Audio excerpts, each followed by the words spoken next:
Hey guys, here to do a video for you. Hopefully no one will come up and interrupt. I'm here by the lake in BSRP. I taught you guys last time how to make an incrementer. So this time I'm going to teach you how to make a 7-segment display.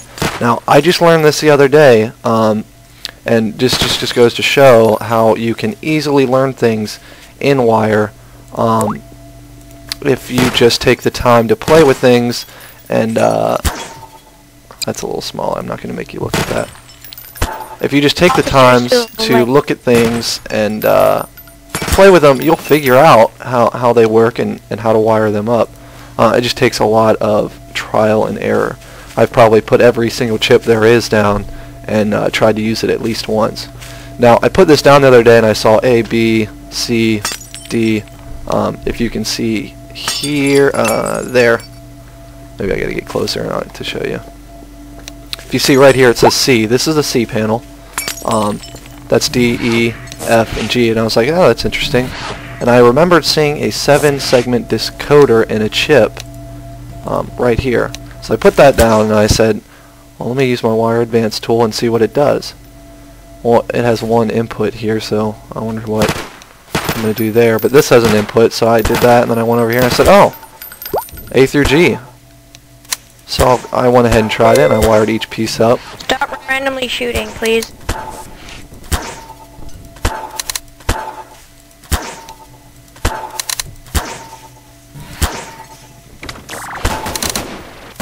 I might have wired this up wrong. Let's see. Okay, so right now there is the number 0 being input into this 7-segment decoder. There's no input, so it's outputting the number 0. If you know binary, it's saying 111 1110. So 1111110. If you remember me telling you earlier that a 1 means on and a 0 means off. So it's basically taking whatever number and turning it into 7 pieces to be put out here. So in order to do another display, I would do the exact same thing over here. I'm not going to take the time in a video to show you that. So we got this here. I'll make an incrementer, which we know how to use, so I won't take the time to teach you how to use that since I taught you last time. Being the wonderful citizen that you are, you perfectly, I don't know what just happened there, you perfectly remember how to do it. So if you recall, we need a constant value of 1.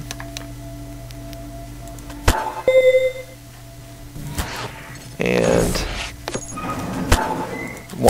count by ones, activate on the button. We'll have this have an input from here, so whatever this reads, we'll put it in here, and this will output it to there. So every time we push the button, it'll count up by 1, and watch the 7-segment display. 1, 2, 3. If you look, this is counting up. 4. So basically, this is receiving the number 4 from here, which is just counting up every time this button is pushed. And this is sending out to these pieces, because we wired it that way. It is getting its signal from here. And we have, as usual, people coming up to push the buttons. Which, if you're building in BSRP, if you're not in a private area, you definitely want to enclose yourself, because the players around here love to activate whatever wire device you're making. If you have a button or any kind of switch you can touch, or a ranger, they love to walk through it and push the buttons and ruin it. So right now this 7-segment display is only going to 9 because we only have 1 digit here. You notice it is receiving the last number on here. Now let me think here for a second. I think I used a arithmetic, and these chips do basic arithmetic. So if I have an add gate, it'll add all the inputs together. If I have a divide, it'll divide the inputs. So I'm going to use a divider and a constant value. Remember, I said before, you don't want to keep putting a bunch of constant value chips. So I'm going to make it 100, and I'll explain this. Don't worry, I know I'm getting a little ahead of you here. So I'm going to divide I'm going to divide this incrementer by 100. And that should give me 0.27. because this is number 27. So 27 divided by 100 is 0.27. Now what that does was, it should output the number 2 to a decoder. Let's see. It is a 7-segment decoder. We'll find out if I'm right here because I haven't done this in a couple days. Where the hell is it? Oh, okay, there it is. So there's another one. Wire advance. Let's see. That's putting out the number 0. Okay, so instead of 100, I need to make that 10. I apologize if that's confusing, but it is going to do any number to the left of the decimal point. So it's going to ignore the 7 and do the 2 now.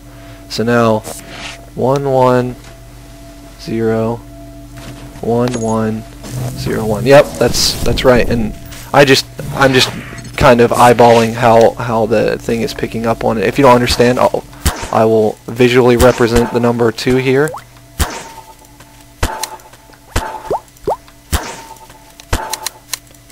That is not letter C. This is letter C. Sorry about that. D. E. I'm just using my mouse wheel here to scroll through. There we go. There's the number 27. If you can see, the incrementer is 27.